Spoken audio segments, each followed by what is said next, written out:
Thank you so much for joining me, Zina, on Self Reflection Podcast. We are going to get right into our conversation, but before we go, I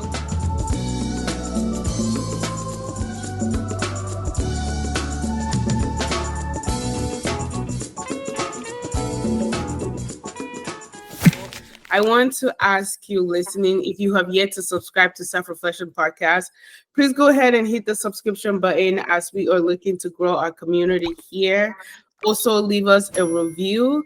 Let us know what you think about Self Reflection Podcast. Let us know what you think about this podcast episode. And if you like episode like this, so that we can continue to find ways to content that you enjoy. And also, if you want to follow me on my social media, it's Lira, Lira_Ndifon. Again, thank you guys so much for joining me on Self Reflection Podcast. Today, we are going to be talking to Zina. I am going to allow her to introduce herself. Thank you for Yeah, joining me. Welcome. thank you so much, Lyra. Thank you so much. I'm really glad to join your podcast. It's a pleasure. My name is Zina. I'm a practical psychologist specializing in the model of CBT therapy, so cognitive behavioral therapy. And today we will discuss, our podcast will be about narcissism in a relationship. And we will view it from the psychological point of view. Okay.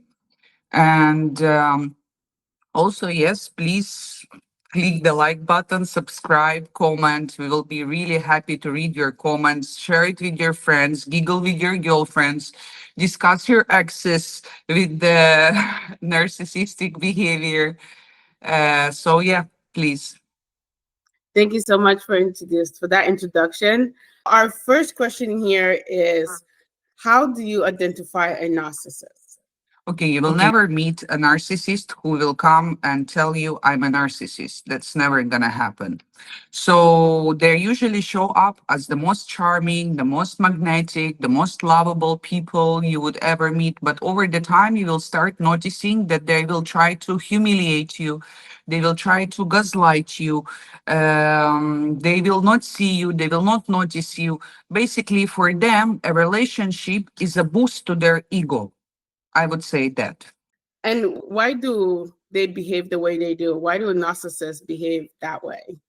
Narcissism, you see, is not about self love. It's about the wound, about the trauma, and about many other things. First of all, there are few types of narcissism. There are grandiose narcissism and there are vulnerable narcissist. There are narcissistic trauma behavior, there are narcissistic disorder, and there is also something called a narcissistic personality accentuation.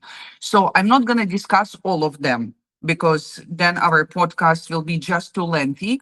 However, if I guess this will hit home for many people, we can definitely discuss all the narcissistic types, right?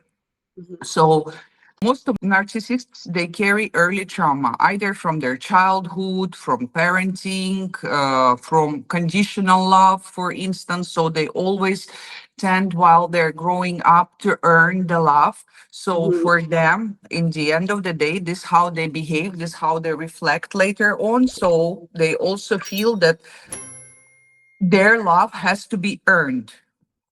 Okay, so because they didn't get love from early childhood, they feel like people have to now earn their love. Not in this sense. See, when a child is basically abused or controlled by the parents, he is learning how to be witty, how to cross the boundaries, how to be good here, how to be pretentious here, how to use manipulations and everything. So that's grow the narcissistic personality. So that's how. Oh, how can someone with a narcissist respond to gaslighting? Because that's definitely a thing. And also just in general relationships as well. You mean how the victim of a narcissism will respond to the gaslighting? Yes. Well, for instance, narcissists, I would say they never shock straight ahead. But for instance, they're always testing your territory and the boundaries. Okay, I would say this. For instance, you and me have agreed to meet at a certain time. If I'm a narcissist. I will have zero empathy how Lira would feel if I'm late for 2 hours. Okay. And if Lira will tell me, oh, it's okay, Zina, I will wait. Well, she's the type of girl I will be around, you understand? Because this is a tick button for me, you know? So basically, there is only two, I would say, a dependent type of a relationship that first of all go for the narcissist, because also a narcissist will not go for a girl who would say, hey, yo, I'm not gonna wait for 2 hours. Mm. So but anyways, if they are gaslighting you, like that never happened, you're crazy, I never said this, or you're too sensitive, if you're gonna be arguing with them, you're gonna be wasting your time.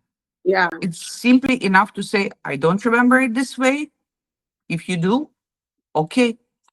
And it will just save you your energy. So, and not every fight is worth engaging.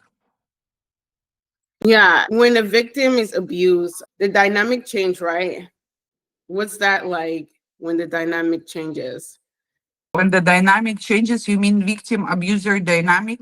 Yeah.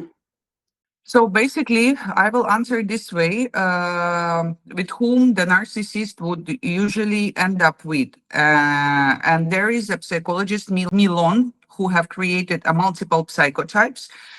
Basically, he described it as a personality because he's talking about personality. Sorry.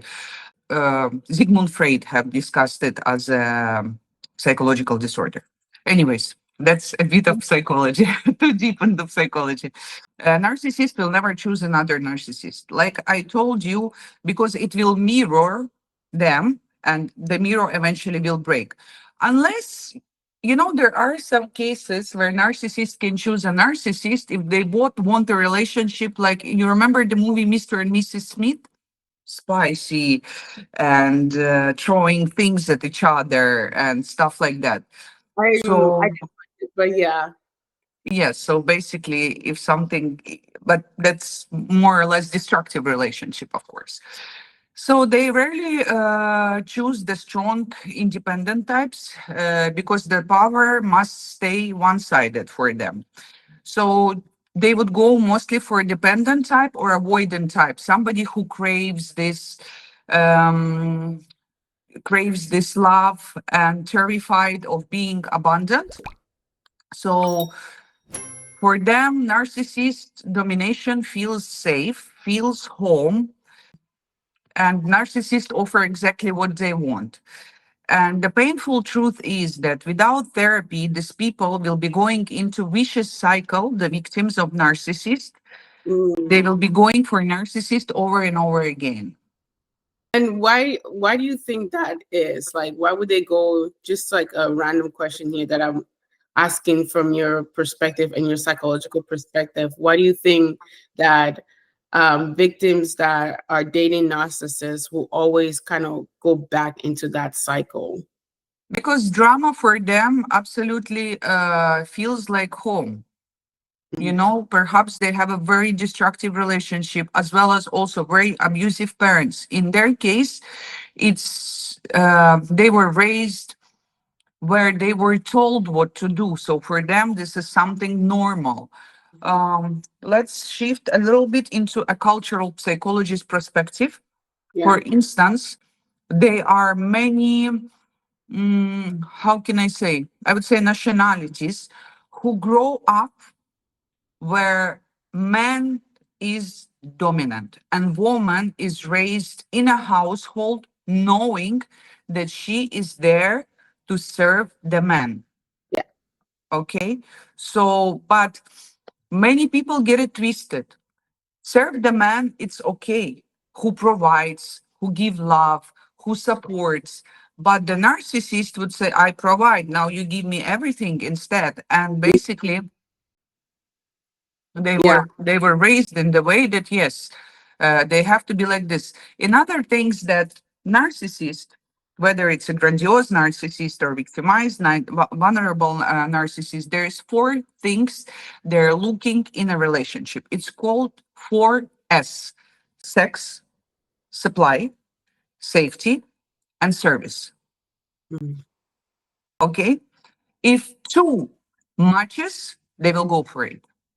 Sex is the expansion of their ego. Supply, like I said, not every narcissist is grandiose. Some of them are vulnerable, who are just coming to you with the toothbrush, but acting all big, and you must supply for them. Mhm. Safety, obviously, that he feels safe with you. For that, he will always gaslight you. And Mhm. service, you have to service him. Yeah. Can a narcissist change? Is there any room for them to change their personality, their behavior? They can, of course, everybody can change, but unfortunately, it's a very, very rare case because these people have zero empathy. I will explain to you why. If I cut my hair, it will grow back. If I cut my leg, it will not grow back. So don't expect empathy from a narcissistic person. Okay, there is none. The only way they can come to you, if it's legal, for instance, if it's forced by the partner, or there should be something, they will come to a psychologist, but for a different reason. Okay, so that's how this thing can unwind, but they are too big for people of my or your profession. Yeah, and what are some reasons why a narcissist will come to a psychologist just from your professional background? Why would they come to you and then they discover that they are that type or they have that type of personality? And also, like, what have you seen shift in them when they discover that, like, they have narcissistic personality? Well, of course, any therapy requires humility, accountability, and vulnerability, which they don't have. When they come for any problems, for instance, let's discuss our favorite Sean Diddy Combs, our friend who introduced us. So why did he came into therapy? Because his scandal was leaked, right? And Mhm. therefore, where he was hitting, abusing his girlfriend, his ex-girlfriend in the hotel. So Mhm. this video has leaked. And basically, his PR management told him that he have to go into the therapy because that's what that's not me who created. I'm not saying this because I looked at his avatar. That's clearly Mhm. what he said in his video, that I have identified my mistakes. I'm going for anger management therapy and other things. Yeah. So that is the situation. Whether it helped him or not, mm, I don't think so. I might be wrong. Yeah. In your practice, have you worked with people that recognize this in themselves? And how do they react when they recognize this? They react very defensively, not Mm. just them. Yeah. When their partner starts to visit psychologists, they expect that now psychologist will play by their rules and tell the partner, yeah, you're crazy. Wow. Your partner is actually right. But when they discover that their partner start to have eye opening, and they're like, huh, what am I doing in this relationship? They would actually start to say, you know what? I think your psychology needs a therapy herself. Mm. So there is definitely a lot of defense. Something really traumatic has to happen to them. A Yeah. loss, I would say, for them to identify this. Ah. We're gonna get back into a conversation. How to begin healing after dating a narcissist? How can someone start to heal? That's extremely difficult because those people been victimized mainly from the childhood traumas and everything. It comes from the families. So it's a long therapy, I would say, to work with them because they don't know how to set up their own boundaries. So they need to learn how to set up their own boundaries, how to say no, how to feel, how to differentiate love and abuse. So basically, I would say definitely a therapy, um, working with yourself, Um, Maybe at times, I would say even combination of clinical psychology. Yeah. Yeah. Yeah. And what kind of questions should they be asking when asking themselves, I guess, before they go into therapy if they're starting to notice that, things are not normal in their Mhm. relationship? I would say first thing they should ask, do I feel valuable or I feel used? Mm. You know, and and it really has to come from within, I would say. And when I express pain, am I being heard or I'm being attacked? Then the other thing, do I walk on eggshell around this person? Do I trust myself less now than before? Because basically, they take your identity, they make you feel like you're worthless, and people start questioning, am I, maybe I'm really wrong? Maybe I'm really crazy, you Yeah. know? And do I feel safe or constantly tested? Because, like I said, they would always test your territory, like starting little by little until they feel that, okay, you're the one, you're the victim. Yeah, because when they kind of like steal your self-worth, in a way. Yeah. Absolutely. What would you say? I'm curious to hear your opinion. You're a coach. Did you ever had narcissistic clients? No, No. never had one. But the question was, what kind of questions should they start asking themselves? I would say if you are dating a person that you feel like they're a narcissist, I would start by asking yourself, like, do I feel valuable? Right? Um, am I being heard? You know, why am I here? Right? Maybe even go even deeper. How does this align with my purpose? How does this align with, my spirituality? Right? How is this relationship serving me? Right? Do I see myself here 5 years down the road? Do I see a future with this person? Um, I think doing a really deep dive self inventory, right? Creating a moment for self reflection, um, you know, and sometimes, ask yourself, like, how much of the pain do I want to take, right? How much do I want to continue to live in this space, So, yeah, just go and deep dive into yourself. That's what I would start with. Yeah. You touched a very interesting subject, and I would like to elaborate on that. You Yeah. said something about spirituality. If the person is very wounded and blindfolded, most probably, let's be honest, they're not gonna ask themselves a questions. Why? Because their life is a norm for them and they don't know any other life. Yeah. Okay. So I think before even the therapy, for them to start asking and questioning themselves, spirituality is something very good. Try to go for the retreat. Try to go even for 1 hour, 2 hours, yogas, meditation, sound healing. If you can't afford, don't worry. There's plenty of YouTube videos. There's plenty of healing meditations. There's plenty of things that you can do. Yes, I'm into spirituality myself. Nothing works if you listen one meditation. Everything works with the discipline. Yeah. So I would say set yourself a time, 30 days or actually 21 days would do, Mhm. and start with this.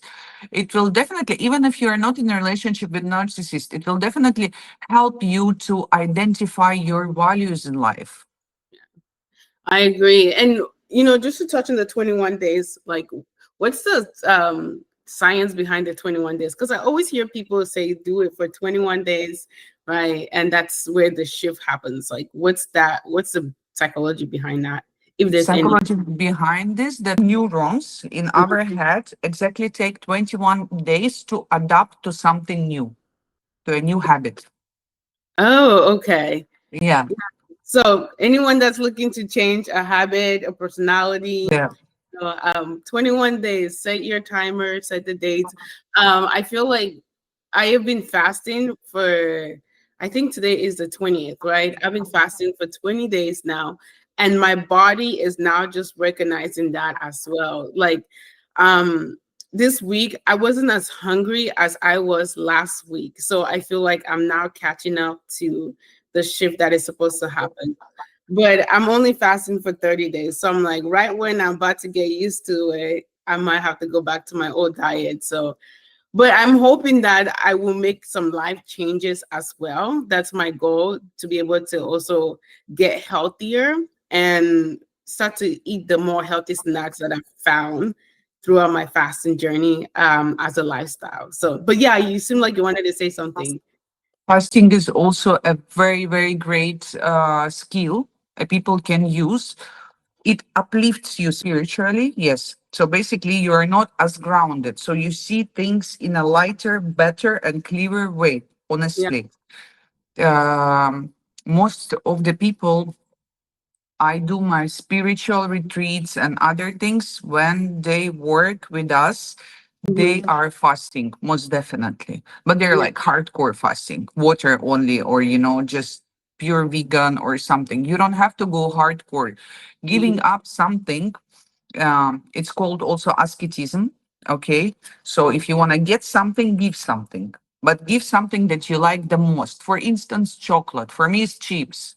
So I like salty snacks. Yeah. That's no guilty pleasure. Yeah. Same. I Yeah. like and salty.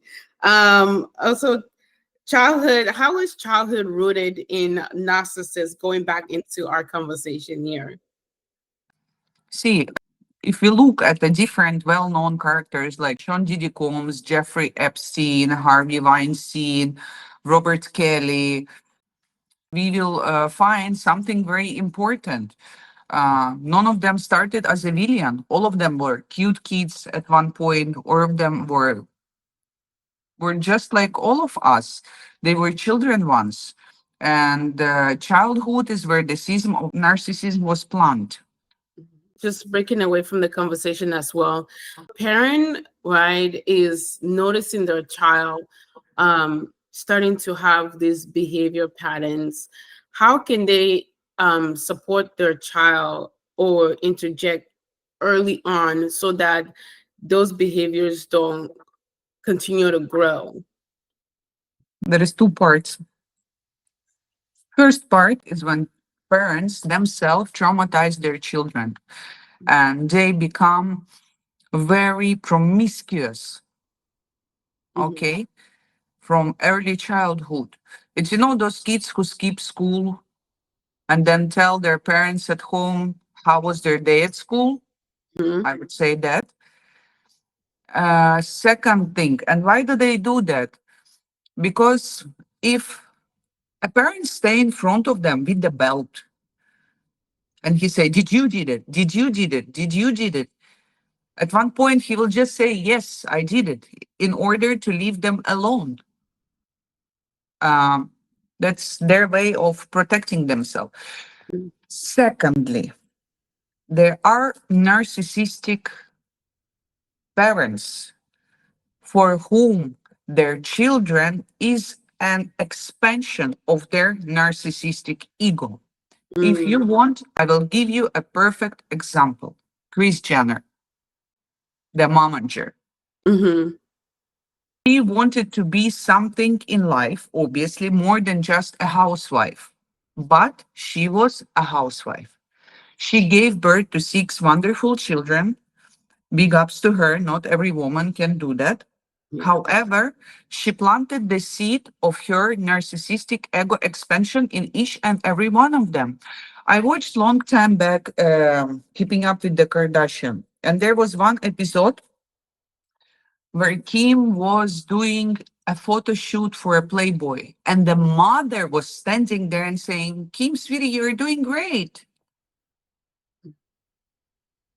Yeah.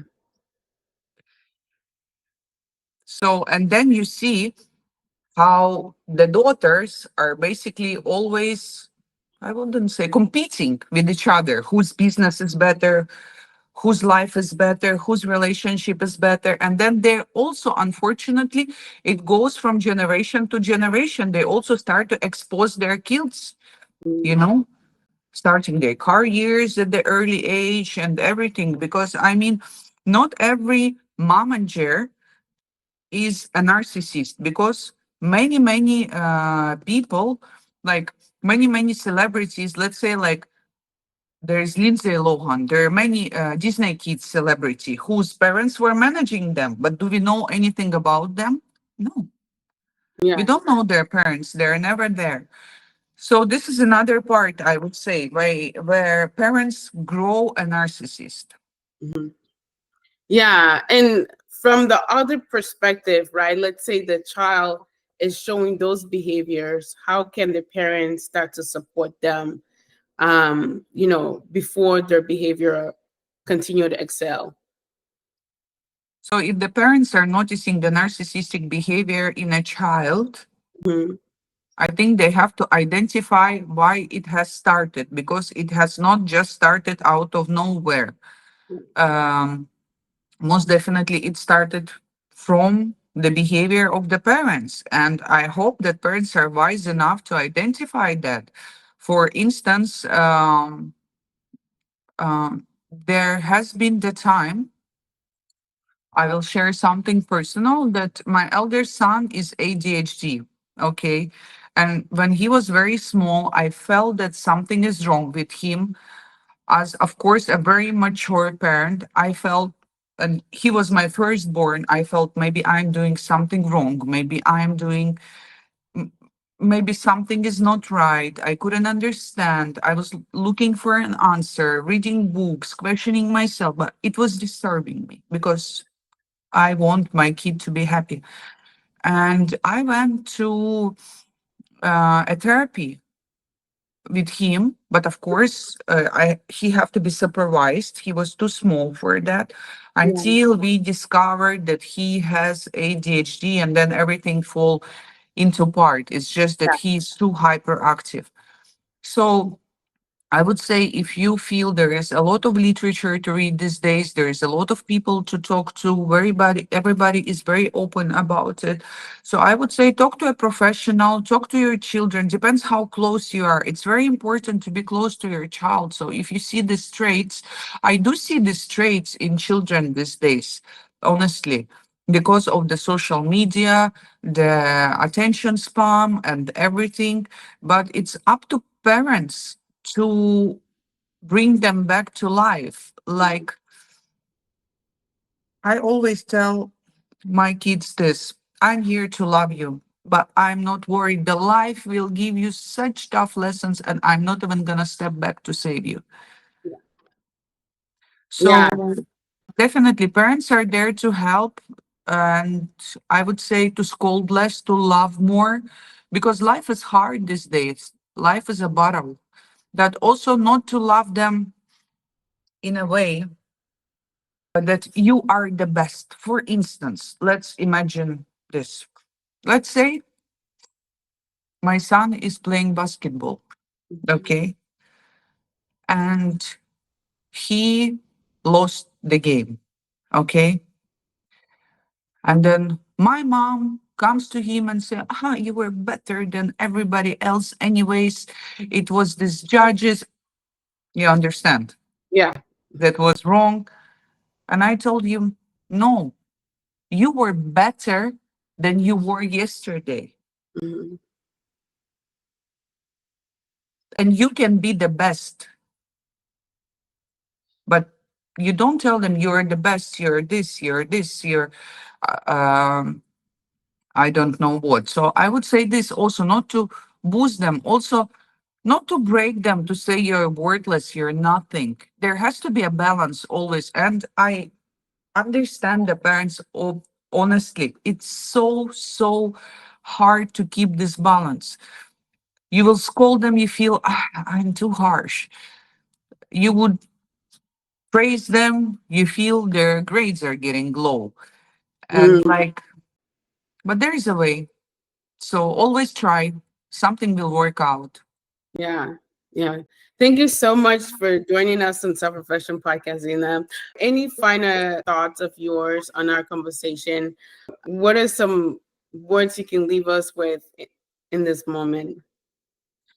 I would leave something for you guys to think, first of all, to understand that not everybody is born with the narcissism.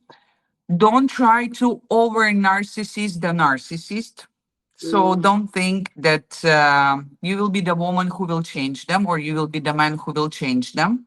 Most probably not. You will just ruin yourself.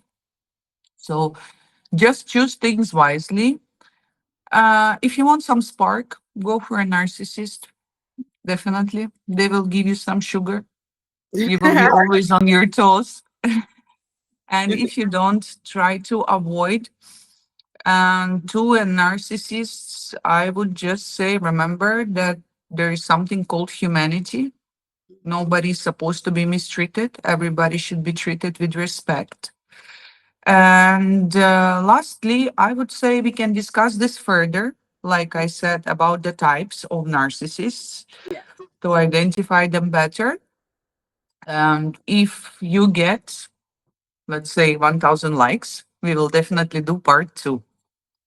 All right, guys, you hear that? Let's go push these videos out. Share self-reflection podcasts so that we can have Zina come back on self-reflection podcast and talk about different types of narcissists. I have really enjoyed this conversation. Um, Likewise, Lira. yeah, I hope it finds someone out there that might be going through this struggle. That might be trying to figure themselves out in the relationship that they're in, or figure if they are in a narcissistic relationship as well. So, guys, please go ahead and subscribe to Self Reflection Podcast, share Self Reflection Podcast. Let's continue to grow this community. The goal for this podcast is to be able to bring information to our community, continue to learn, continue to grow, and just find a better way to support ourselves. If we are to follow you on your social media, where can we find you? It's Zinaida. It's ZINAIDA _psychologist. Thank you so much again. Thank you Thank guys you, so much. Lira. It was a pleasure talking to you. Yes, always. I feel like we have a great conversation every time we talk. So, Absolutely. Thank you yeah. so much. Thank you. Thank you guys so much for joining me on Self Reflection Podcast. I hope that you guys have a blessed day. Please do not forget to create a moment for self reflection. Self reflection is one of those things that can definitely support you spiritually, mentally, emotionally, and psychologically as well. I hope you have a blessed day. Take care of yourself, love yourself, be kind, and be gentle with yourself. Until next time, you're listening to Self Reflection Podcast, and this is your girl, Lira. Ta-da!